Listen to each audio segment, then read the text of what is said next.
radio was on. I swear I turned it off before leaving. The room was dark, not the kind of dark that comes with night, but the kind that feels thick, almost physical, pressing against the skin. Only the faint red glow of the dial cut through it, a thin circle of light that pulsed like a tired heartbeat. Static hissed, slow, uneven, as if it had forgotten how to be just noise. It came in waves, sometimes swelling, sometimes retreating into a fragile whisper. But it was not random, no. There was a rhythm in it, like breathing. I stopped halfway between the door and the table, my keys still in my hand, listening. I could almost imagine it. Some shape leaning close to the speaker, breathing through the static, waiting for me to notice. The pitch began to shift. The hiss broke into splinters of sound, each one sharp enough to feel in my teeth. I took one step closer, then another, and that was when I heard it. At first, it was only a hint of a word, buried so deep in the noise I could have dismissed it as nothing. But my pulse jumped before my mind even caught up, because something in that sound was reaching for me. I leaned in, just enough for the red glow to paint my fingertips. The whisper sharpened. And then, it said my name. Not like a stranger, not like someone guessing, but exactly the way my grandfather used to say it when I was a child, soft at the start, quick at the end, as if he was hurrying me inside before the rain. My grandfather had been dead for 13 years. The static surged, swallowing the voice. For a few seconds, it was only noise again, and my brain tried to put the moment into the box marked coincidence. I even told myself to laugh it off. But my fingers didn't move from the tuning knob. I just stood there, waiting.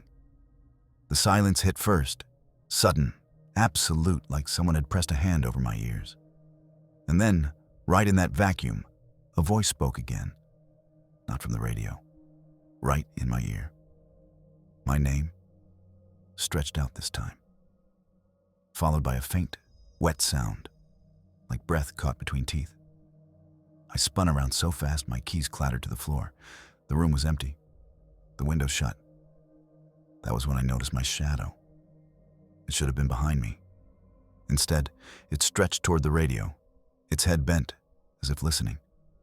Too tall, too thin. I should have pulled the plug. I should have walked away.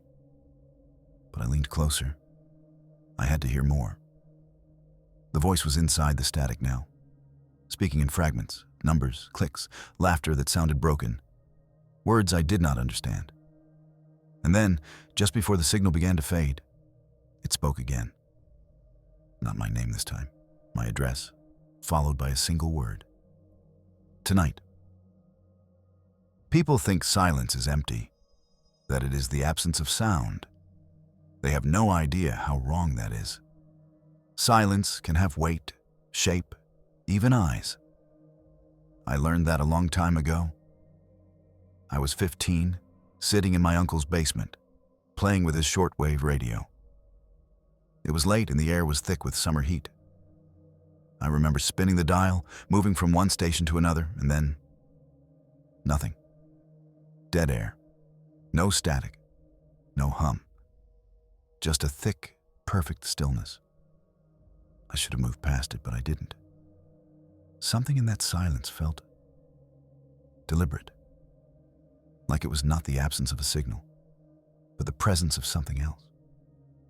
Something holding its breath. And for a moment, I had the distinct, almost physical sensation that I was not listening to the radio. The radio was listening to me. That was my first encounter with what some call dead air transmissions. Bursts of unexplained, often unrecorded signals that slip into the airwaves when no one expects them. Sometimes they are static, sometimes fractured voices, sometimes things that do not even sound human. They can last seconds or minutes, but they always leave you feeling as if you have been noticed. There are famous examples, of course, the ones the internet chews over like old bones. The Russian buzzer station, UVB-76, droning its flat tone for decades, occasionally breaking into voice messages no one has ever fully explained. The Lincolnshire poacher, with its strange, cheery melody masking numbers that probably meant something to someone. Or something. And then there are the ones no one writes about, because they are too strange, too brief, and too easily dismissed as mistakes. But they are not mistakes. Years later, I read a story about a signal that appeared on a clear summer night, just after midnight, on a frequency that should have been empty. A man recorded it. Just a few minutes of strange, rhythmic tapping, like knuckles against wood, and a faint voice between the taps.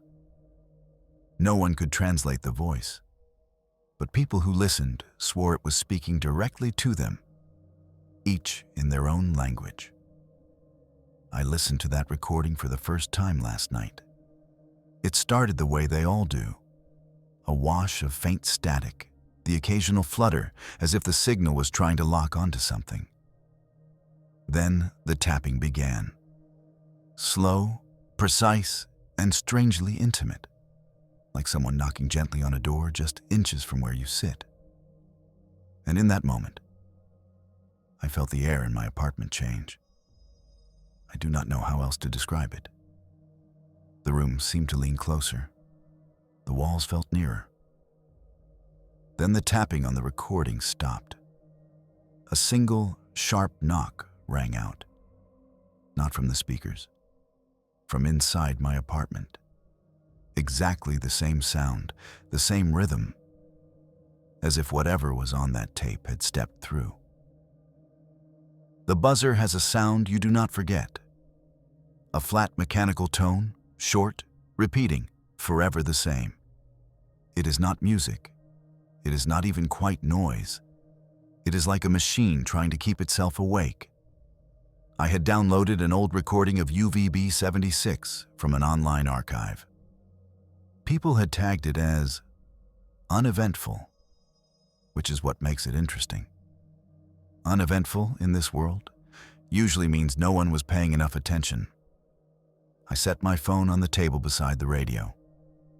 The room was dim, lit only by a single desk lamp. The bulb was old, the kind that hums faintly when you sit close enough. The recording began. Beep, beep, beep. I leaned back in my chair, listening for the small imperfections in the tone. A tiny flicker in the rhythm. A breath between the pulses. I was half focused, letting the sound wash over me. When suddenly, the buzzer stopped. Not faded, not glitched, stopped. And in the same breath, the bulb above me gave a sharp, dry crackle, as if something had run its fingernails along the glass. I froze. My eyes stayed on the lamp, waiting for it to flicker or die. It didn't. The hum continued as if nothing had happened. In the silence from my phone, I heard the faintest rustle. Fabric against fabric, or paper shifting somewhere far away. And then, a man's voice. Calm, steady, speaking in Russian. I do not speak Russian, but I knew enough to recognize the numbers. 90, 1, 5, 4, 90, 1, 5, 4. And then a single word. Готов. Ready. The voice was so measured, so stripped of emotion, that it did not feel like a person speaking to another person. It felt like coordinates being whispered to the dark. I replayed that fragment again. The numbers were the same each time. The word was the same. But by the third listen, I could swear the voice was just slightly clearer, closer, as if leaning toward me through the speaker. I checked the file. No edits, no enhancements. just the recording. The thought came uninvited. What if the voice was not entirely in the file? I shut off the phone. The room seemed quieter without the beeps, but the air felt heavier, like it was holding its breath. That was when I heard it again. From outside. Same voice, same steady cadence, the same numbers carried on the night air. I turned toward the window. The blinds were closed, but a faint draft whispered against them, swaying the slats just enough for me to imagine shapes beyond.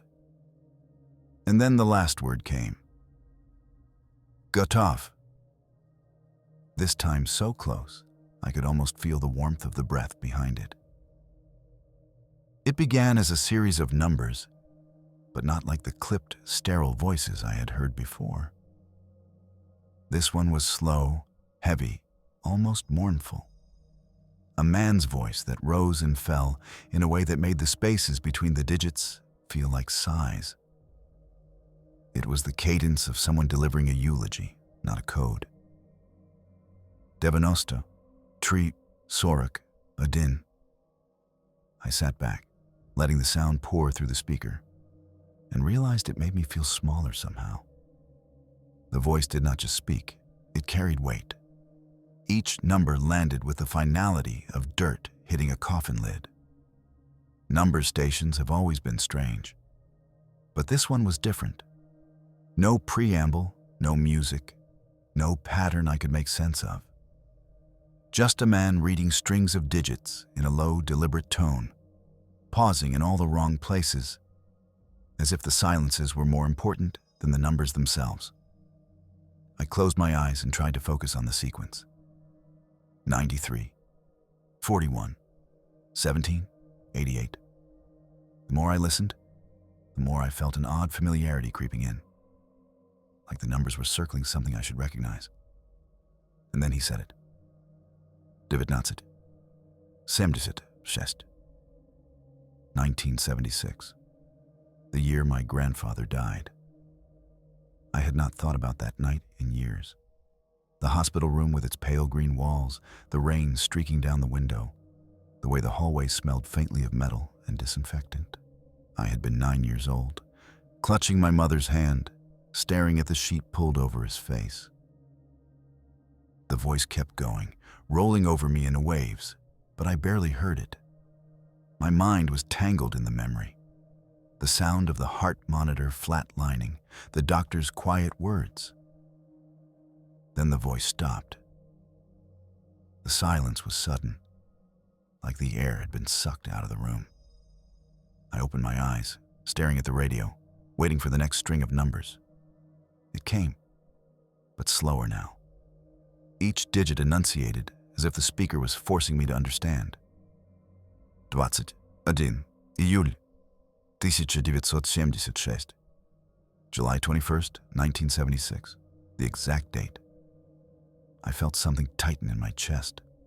My grandfather had died just after midnight on July 21st. No one outside my family knew that date. No one. The voice lingered on the last word, stretching it until it broke into static. For a moment, the hiss was all there was. And in that hiss, I thought I heard the faintest shape of another word, one that made my stomach drop. My name. Then the signal cut completely, leaving me staring at the dead radio, my reflection trembling faintly in the black glass of the dial. It started with a tune, light, almost cheerful, the kind of melody you might hum without thinking while walking home on a warm evening. But the moment I heard it, something in me recoiled. It was wrong. The Lincolnshire Poacher. I had read about it before, a British numbers station that began each transmission with the same odd, jaunty music, followed by a voice reading numbers. The melody came from an old English folk song, harmless on its own. Yet in the recording I had found, it sounded like it was being played on an instrument that had been buried underground and dug up just to perform this one task. I played the file once, then again, and by the third time, The music was no longer coming just from my speakers. It was in my head. Even after I stopped the recording, the notes kept looping in my mind, each one ringing a little too long, bending slightly at the end, as if straining to hold together. I walked to the kitchen for water, and the tune followed me. Faint, but perfectly clear, as if someone was humming it just behind my left ear. I told myself it was just a brain trick, an earworm. But it did not fade. I sat back down and pressed play again, hoping maybe it would lose its edge if I heard it enough. The melody started, and as always, it gave way to a calm female voice reading numbers in clipped, precise English. 7, 9, 4, 2. Halfway through the sequence, there was a faint pop in the audio. And then, silence. For one long second, I thought the file had ended. I moved my hand toward the mouse. That was when the scream came. Not a loud, distorted blast like in cheap horror films. This was raw, human, and far too close. A woman's scream, cut short in a way that made my skin crawl. It sounded like it came from inside the room, not the recording. I stopped the file, my hands sweating, the air in the apartment suddenly too heavy to breathe. But the sound did not stop. Somewhere beyond my desk, in the hallway outside my apartment door, I heard it again. The same voice, the same sharp intake of breath before the cry, the same brutal cutoff. I sat frozen, staring at the door, every muscle in my body locked. The scream came a third time, echoing faintly down the corridor. And then silence. I stayed there for a long time, the muted hum of the city pressing in from beyond the walls, the taste of metal in my mouth. Eventually, I reached for the mouse again, hesitating before pressing play, half afraid the music would start over, half afraid it would not. But the file was already closed. I never touched it. The tune, though, it was still in my head. And somewhere, faintly, it was still humming back. I had decided to start recording. Up until then, everything I heard was fleeting. There for a moment, gone the next, leaving me wondering if I had imagined half of it. But a tape would make it real. I dug out an old portable cassette recorder from the back of my closet, the kind with chunky buttons and a plastic window that always seemed fogged from the inside. I set it next to the radio, pressed play and record together, and leaned back in my chair. The frequency was quiet at first, just static, a low, steady breath in the dark. I let it run, staring at the slow rotation of the tape spools, listening for any shift, any ripple in the noise. Minutes passed. My eyes grew heavy. Then I heard it. It was faint, buried deep in the hiss. But I knew that voice. I knew it in my bones. My grandfather. He was speaking slowly, as if to a child, the way he used to when I sat with him in his garden. I could not make out the words. They were twisted by the static, eaten away at the edges. But the tone, the warmth, it was him. I froze, afraid to breathe, afraid to break whatever fragile connection had opened between us. He had died long before I owned a recorder. I had no tapes of him, no videos, nothing. And yet, here he was, reaching through a layer of white noise from wherever he was. The voice faded after a few moments, replaced again by the gentle hiss. I sat there, stunned, my mind struggling to find a reason that did not make me feel insane. When I finally stopped the tape, my hands were shaking. I rewound it, pressed play, and there he was again, just as before, distorted but unmistakable. I turned up the volume, leaning closer, straining for clarity. That was when I heard the second voice. It was not my grandfather's. This one was colder, sharper, stripped of any warmth. It came in halfway through the recording, overlapping the faint echoes of his speech. At first, I thought it was in another language, the syllables too clean to match English. But then the shape of the words snapped into place in my head. It was my address. Every number, every letter, spoken slowly, with absolute precision. I jerked back from the recorder, my heart slamming against my ribs. The voice did not stop. It repeated the address twice more, then left a pause so deep I could hear the faint tick of the tape reel turning. And then it was gone. Just static.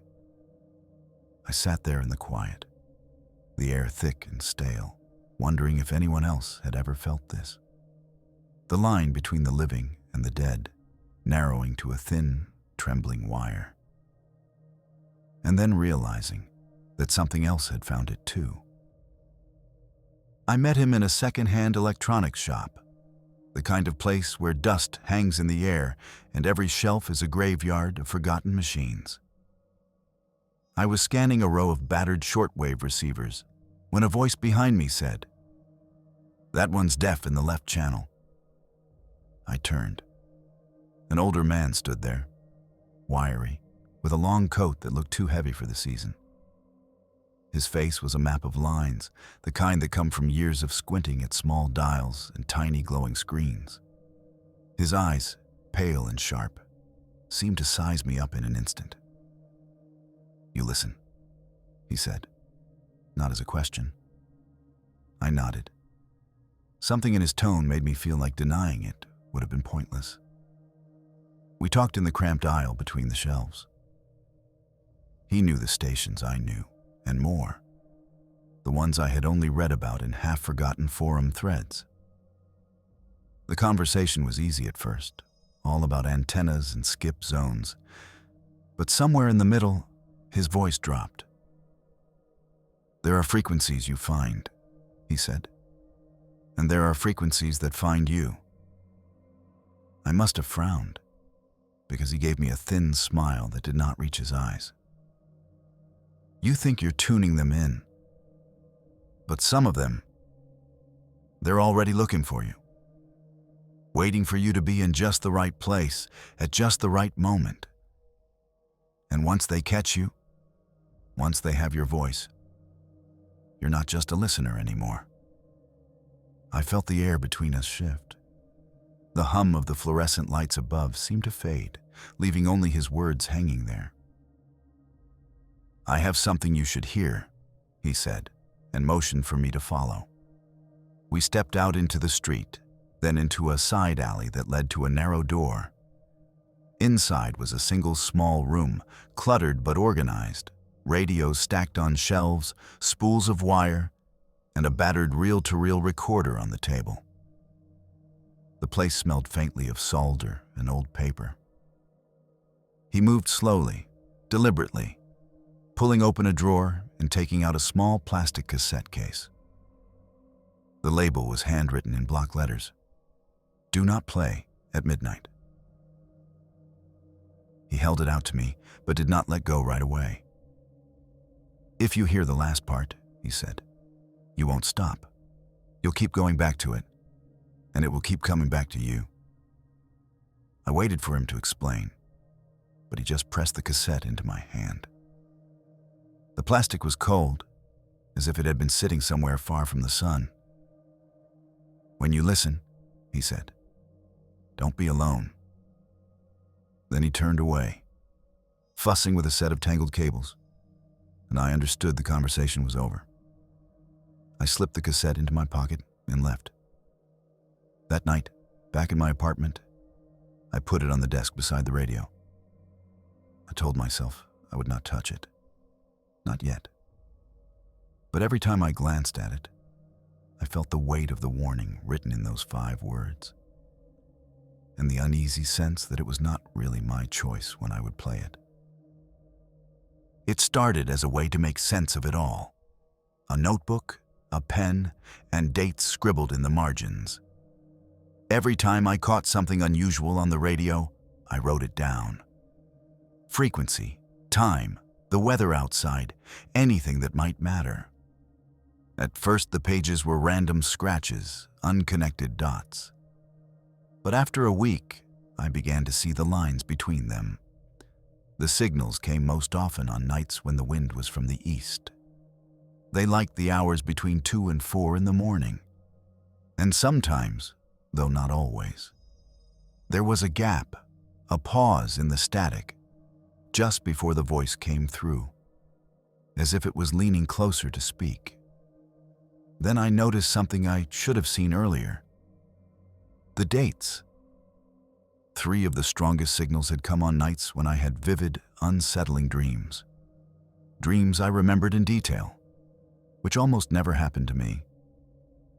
In one, I was standing in an endless hallway, doors on either side, all slightly ajar. In another, I was in my childhood bedroom, only the window looked out into black water. But the third dream, that one stayed with me. I was sitting at a kitchen table I did not recognize. Across from me sat a woman whose face was hidden by a shadow. She spoke in a low voice, rhythmic, almost hypnotic. I could not understand the words, but I felt them settle into me like seeds in soil. When I woke, I wrote down the sound of her speech as best I could. It was nonsense, a jumble of syllables, I forgot about it until I was listening to the radio 2 nights later. The voice in the static said the same phrase, exactly the same. I checked my notes 3 times, tracing the letters I had scribbled half asleep. There was no mistake. The dream had spoken before the signal, or the signal had spoken before the dream. I could not tell which was worse. From then on, I started listening differently, not just for content, but for recognition, for echoes. And they came. Small at first, a sound I had heard in a dream, a word that slid into my memory like a needle. But then it grew bolder. Last night, just past 3, the signal came again. I sat there with a cassette recorder running, the static rolling like distant waves.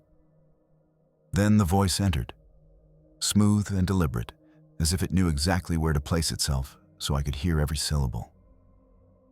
It spoke the dream phrase once, then again, slower.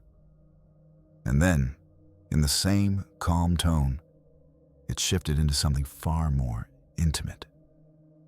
My full name. The sound of it in that voice made the air in the room change. It was not the shock of hearing my name. It was the feeling that whoever or whatever was speaking had always known it. The static swelled, as if pleased. And then the signal faded, leaving me staring at the dark glass of the radio dial and wondering how much of me it now carried. It was almost a joke, a way to break the heaviness that had settled over my late-night listening sessions.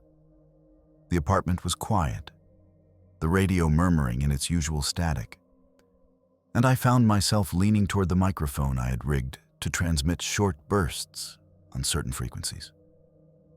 I pressed the button and whispered into the dark. Nothing important, just a string of nonsense words, the way you might test a microphone. My voice sounded strange in the small space, as if the walls were listening. I let go of the button, sat back, and almost laughed at myself. The static carried on, indifferent. I checked my watch. 1 minute passed. I started to reach for the dial, and then the signal shifted. It was subtle at first, the kind of change you could dismiss as interference. A faint drop in the noise, a texture flattening. And then, clear as if it had been waiting just outside the door, a voice came through. It spoke in English, but there was something in the cadence that felt foreign, like each word had been learned phonetically. The first thing it did was repeat my nonsense phrase, perfectly. Every syllable, every pause. The hair on my arms stood up. I leaned forward, my fingers tightening around the edge of the desk. The voice paused, as if expecting something. I almost pressed the button again. But before I could, it spoke a second time. This time it said something new. The sound was softer now, drawn out, each word placed with precision. "Do you hear me?" I did not answer. My breathing felt too loud in the quiet.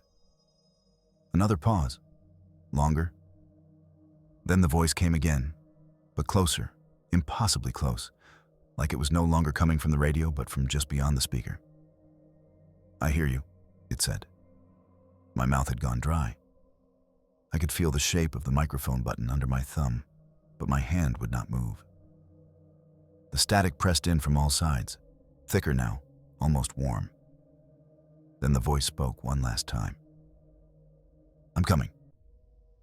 The words slid through the static like a blade, clean and deliberate.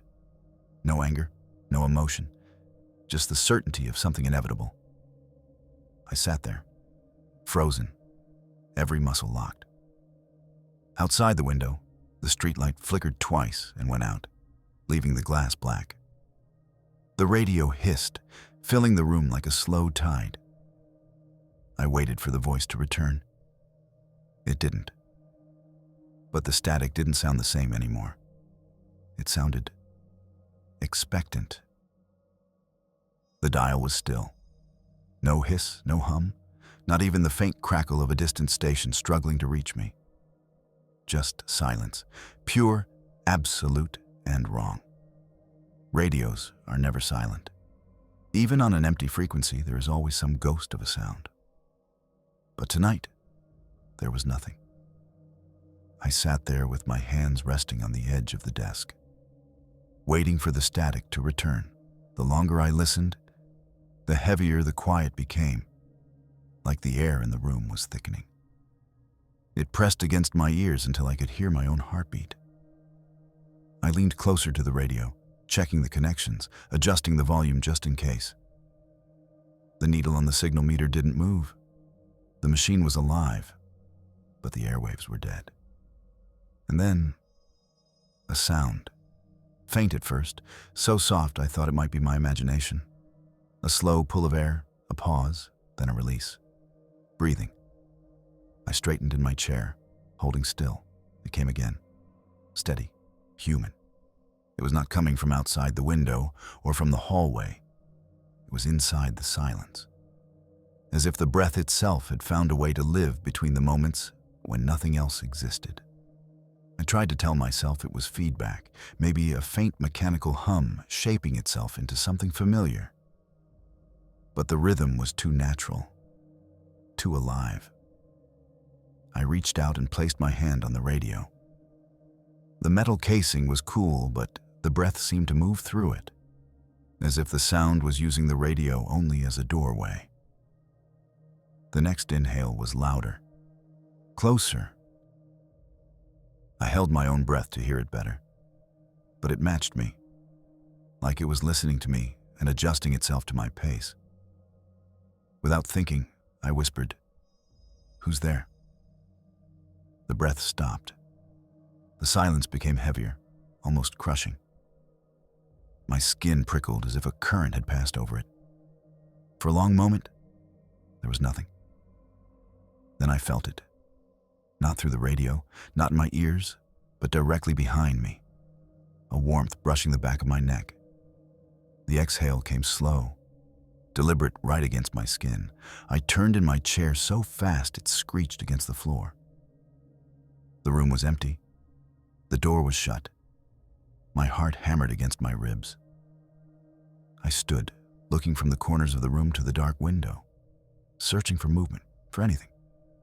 And then, as I stood there straining to listen, it happened again, right at my back.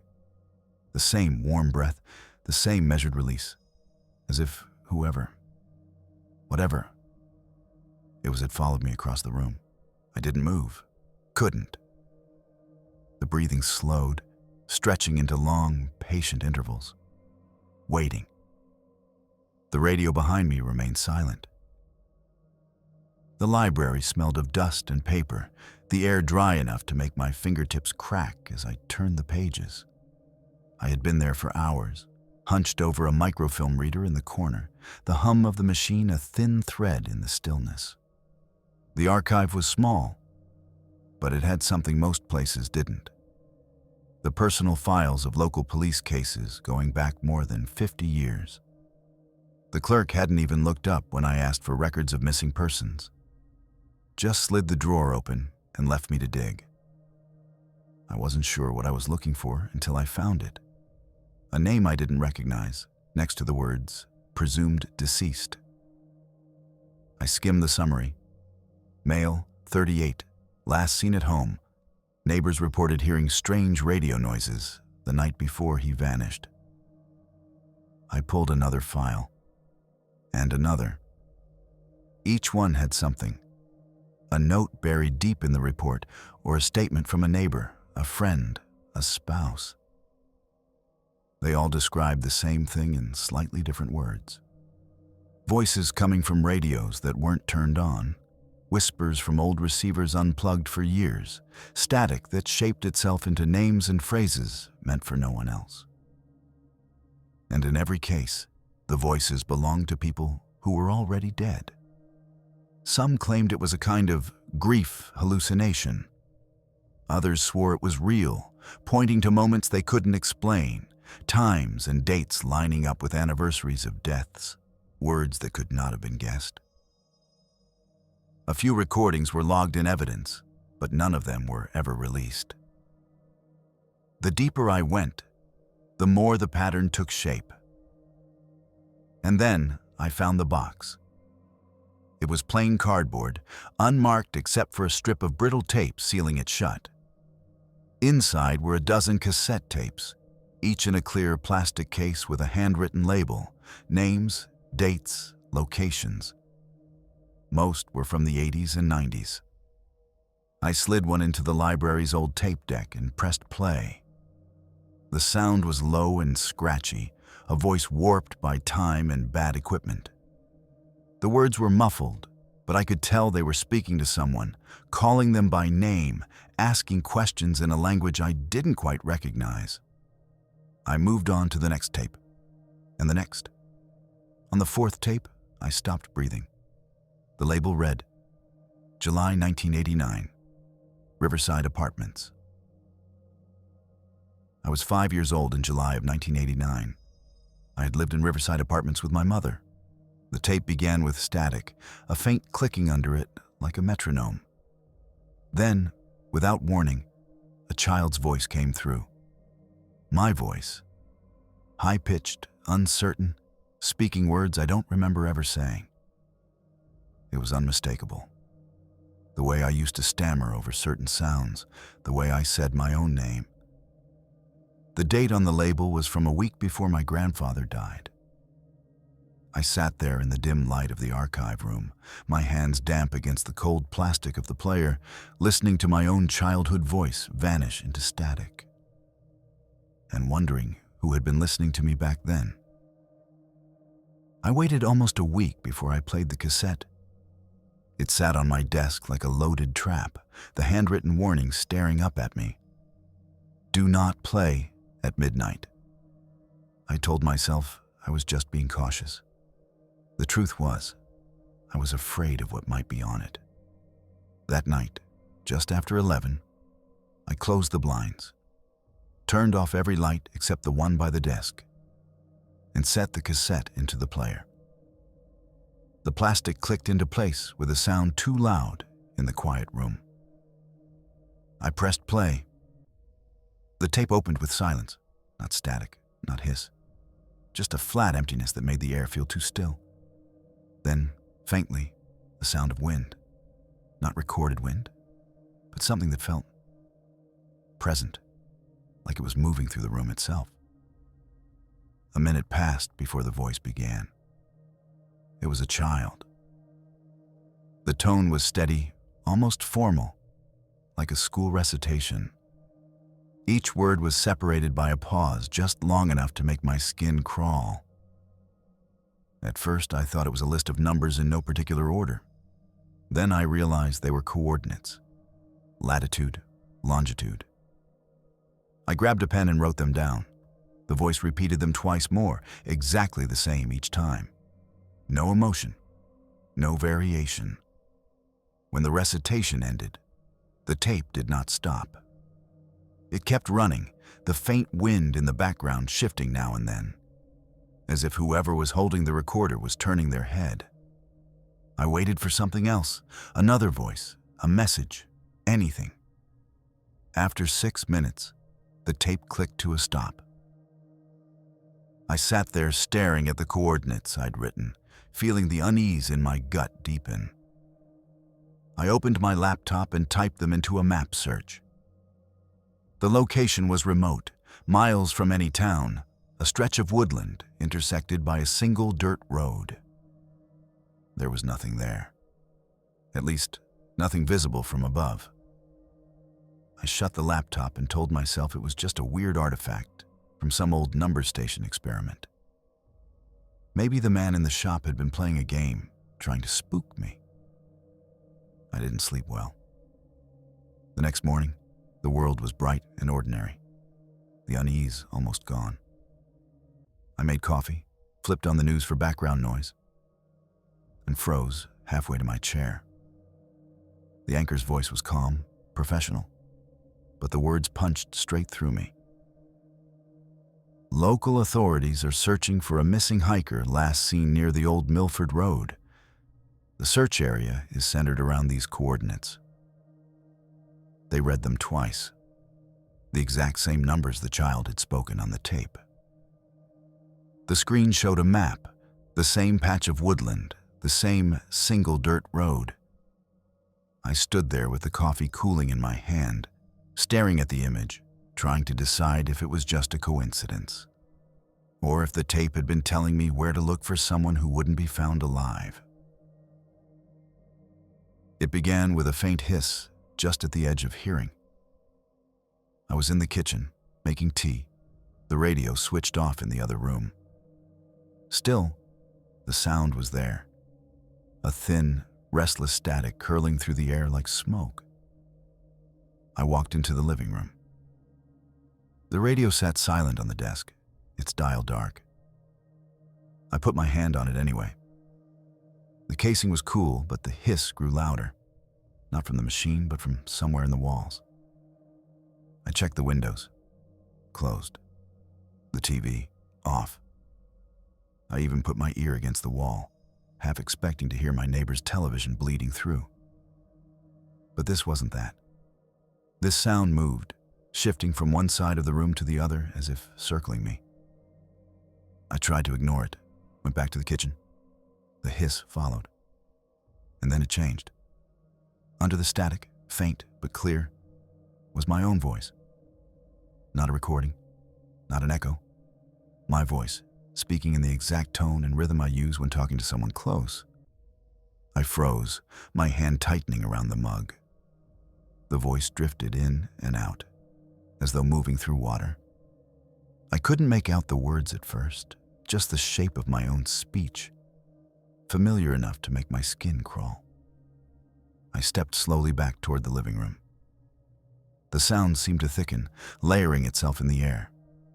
My voice again, this time sharper, urgent, but still impossible to understand.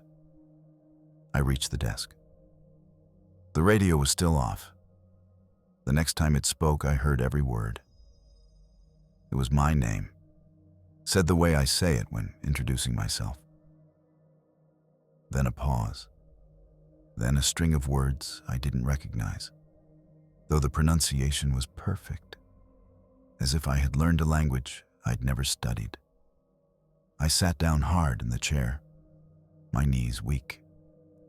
I knew with a sick certainty that I was listening to myself, speaking something I had never said.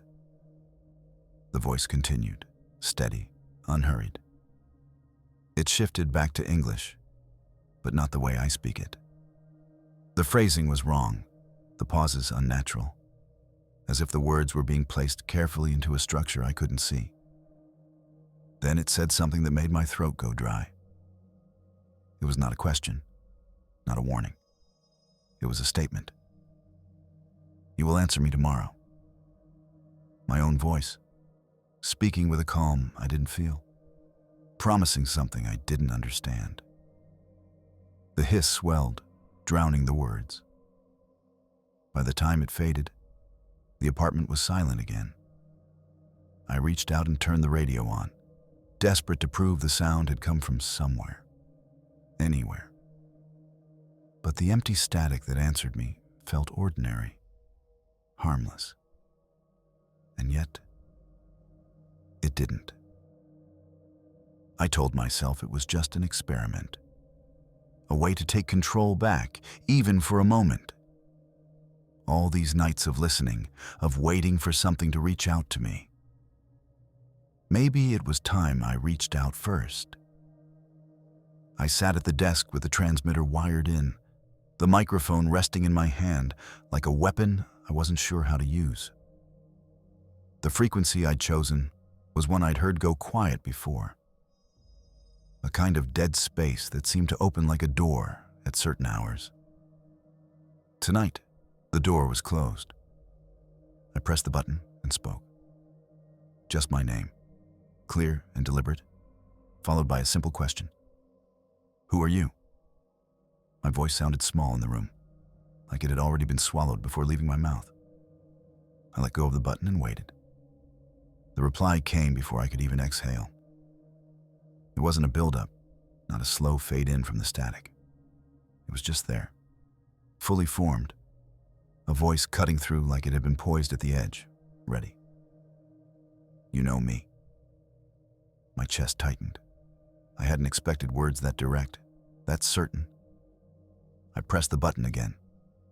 "Why are you here?" The answer was immediate. "Because you called." The hair at the back of my neck prickled. I hadn't realized until that moment that this was true. Not just tonight, but all the nights I'd sat here, waiting, listening. "What do you want?" I asked. There was a pause, but it didn't feel like hesitation.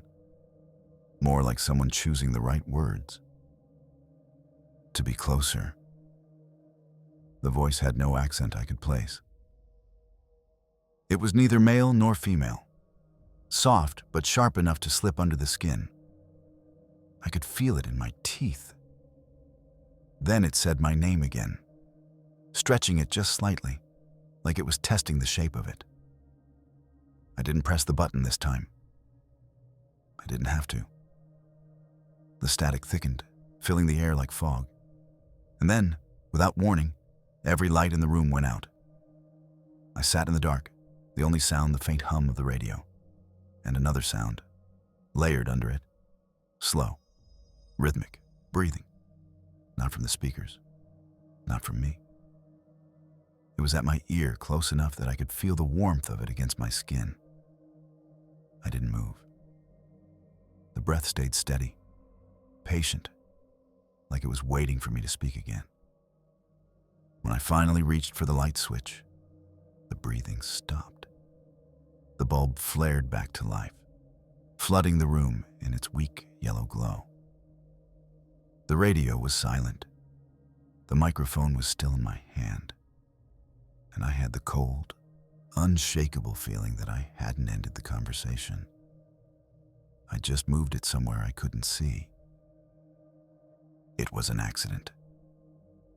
I had been scanning late, letting the dial drift past the familiar stations, when the needle slipped into a gap where nothing should have been. No listing in any guide, no mention on the boards. At first, I thought it was dead air. But under the silence was a sound so low I felt it before I heard it. A deep, steady hum that seemed to vibrate in my chest. It wasn't mechanical. It was too even. Almost like a single note held forever, never wavering. I turned the volume up. The hum thickened, filling the room, pressing against the walls.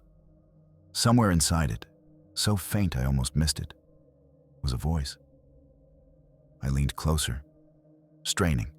The words were muffled, as if they were being spoken from another room.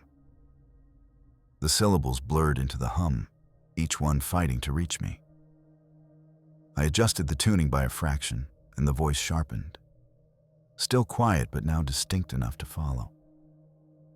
The tone was neutral, almost clinical, without any inflection. It was reading something. At first, I thought it was coordinates again, strings of numbers separated by short pauses. But the pattern didn't match latitude and longitude. The numbers were smaller, some repeated. And then I caught a word, a month. The next line had another month, followed by a day, then a year. Dates. The voice kept going, methodical, unhurried. I started writing them down, one after another. My pen scraped too loudly against the paper, and I forced myself to slow my breathing so I could catch them all. The fifth date stopped me cold. It was the day my grandfather died. I stared at the numbers on the page, my hand hovering over the paper. The voice went on, reading the next date without pause. This one I knew too. My father's heart attack, 10 years ago. I told myself it was coincidence. I wanted it to be coincidence. But the next date was my mother's. The hum in the background seemed to grow heavier, swallowing the edges of the voice. I could feel my pulse in my fingertips. Then the names began. Softly, like they were an afterthought, the voice began to pair each date with a name. Clear, precise, no hesitation. I didn't need to write them down. I knew everyone. Family, friends, people I'd lost, all spoken in the same calm tone, as if their lives and deaths were just entries in a ledger. And then, the voice read a date I didn't recognize. A date in the future. It spoke my full name. The hum deepened, rattling the glass in the window. The words hung in the air, impossible to pull back. I reached for the dial with shaking hands, but the voice had already moved on, as if I'd never been there at all. I went looking for him the next evening. The cassette he'd given me still sat on my desk, but after what I'd heard in the past week, I needed to see him face to face. Maybe he'd have an explanation. Maybe he'd tell me I'd been chasing shadows and none of it was real. His building was on the edge of town, a narrow, leaning structure wedged between two abandoned storefronts. The front door was locked, but the glass was cracked, and when I knocked, the sound echoed through the hallway inside. No answer. I tried again. Still nothing. The mail slot hung open, and I could see the dark behind it. I called his name. No movement. The street was empty, the air heavy with that late evening stillness that makes everything feel paused. Around the back, a set of warped wooden stairs led to a side door. It was unlocked. The smell hit me first. Stale air, dust, and something faintly metallic. I stepped inside, my shoes crunching over what used to be a row of cassette cases, now cracked and scattered across the floor. The living room was empty of furniture, but the walls were lined with shelves. Half of them were bare. The other half held broken equipment, radios with their dials ripped out, antennas snapped in two, coils of wire tangled into useless knots. I moved deeper into the house, past a narrow kitchen where every drawer had been pulled open, the contents dumped onto the counter. The bedroom was the same, stripped, scattered, lifeless. It was the small back room that stopped me. Here, the air was cooler and the shadows deeper. Against one wall was a reel-to-reel recorder, its cover hanging loose by a single screw. A cardboard box sat beside it, half full of tapes, most with their magnetic ribbon pulled out and hanging in limp curls. One tape was still intact, no label, just a faint smudge where something had been written and rubbed away. I glanced toward the open doorway, the hallway beyond utterly still. Then I slid the tape into the player and pressed the switch. At first, nothing. Just the soft hiss of the machine. Then a faint scuffle, like shoes on concrete. And then, a sound that made my stomach clench. It was a scream, my scream. The exact pitch and edge of panic I'd heard in my own throat before. But I had never made this sound in this place. Never at this volume. It came again, sharper, as if it had been pulled out of me by force. I reached to stop the machine, but the scream didn't end with the tape. It kept going, spilling into the room as though it were happening right now. I turned, heart pounding, but the doorway was empty. The sound cut off, sudden and final. The silence that followed was worse. It was just past midnight when I finally gave in. The cassette with the warning had been waiting for me since the night I met the old man. I had moved it from one place to another, told myself I'd throw it out, even hidden it in a drawer. But it always found its way back to the desk beside the radio, like it knew where it belonged. The room was quiet, except for the soft ticking of the wall clock. I sat down, the cassette in my hand, feeling heavier than it should. The label, "Do not play at midnight," caught the light. The black marker faded but still sharp enough to read. I slid it into the player. The tape started with a low hiss, but not the kind you hear from bad recording quality. This hiss moved, curling and shifting in a way that made it sound like breath. Then came the voices. At first, they were faint, overlapping, too many to follow. They murmured in different tones, some calm, some urgent, some whispering so close I could almost feel them against my ear. And then one of them rose above the rest. It spoke my full name, slowly, deliberately. The other voices quieted, as if giving it the floor. "Come back," it said. The words were heavy, drawn out, the syllables thick with something that wasn't quite longing, but wasn't command either. It was both. "Come back," another voice repeated, higher, echoing the first like a shadow. Then a third, deeper, speaking the same words, but out of sync, as though the request had started long ago and would keep going long after I was gone. The air in the room grew colder. My fingers tightened on the edge of the desk. The first voice spoke again. "You were here before." My pulse quickened. I wanted to stop the tape, to pull it out and drop it into the trash. But I couldn't move. "You were here before," it repeated, closer now, sharper. "And you will be here again." The static thickened around the words, swallowing them for a moment before spitting them back out, distorted. "Come back." The radio, still off, gave a single pop like something had brushed against its circuits. The voices swelled, not just from the tape now. They were in the room, behind me, above me, inside the walls. The first voice cut through the chaos, speaking in perfect clarity. "Now," it said, "you are part of the signal." The words sank into me like a weight, and in that moment, I understood the warning on the label. The tape clicked off.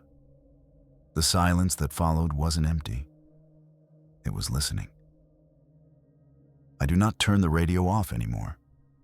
It stays on day and night, the dial set to nowhere. I keep it low enough that it becomes part of the air in the apartment, a constant bed of static I can almost forget, until something moves inside it. I tell myself it's better this way. If it's always open, there's no moment for them to force their way in. It feels less like waiting for a knock, more like leaving the door ajar. Sometimes it's just the usual hiss, like distant wind across an empty field. Other times, there are voices, too faint to understand, but steady enough to know they're speaking. I don't always think they're talking to me. Once I woke in the middle of the night to hear the static whispering a woman's laugh. Light and quick. Nothing like the heavy, deliberate tones I'd grown used to. Another time, I caught a name I didn't know. Spoken 3 times in a row, each time more urgent. Whoever it was meant for, it wasn't me. But they always come back. This morning, the signal shifted just after sunrise. The static dropped to a low, pulsing hum, and a single voice cut through, clean as if the speaker were sitting in the room. It said, "Stay." Just that. No repetition, no explanation.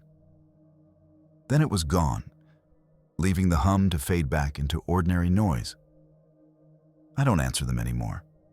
I don't press the button or try to send my own signal. I learned the game leads somewhere you can't return from. Still, the boundary between here and there feels thinner now.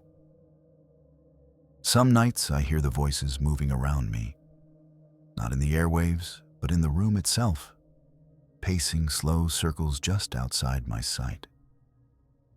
I keep listening. Maybe I always have been, even before the first crackle, before the first whisper. Sometimes I wonder if the signal isn't something you find at all. Maybe it's something you're born inside of. Tonight, the static feels different, heavy like the air before a storm. I'm sitting close to the radio, the glow of the dial painting my hands in a dull red. The noise dips, rises, then smooths into a long, unbroken line. A voice slides in, soft as cloth tearing. It says my name. Calm, familiar. Then it says another name. Yours. Clear enough that there's no mistake, no chance to convince yourself you misheard. The voice pauses, as if waiting for you to lean closer. The static swells, a single wave crashing through the room, and then drops into perfect silence. And in that silence, something is listening back.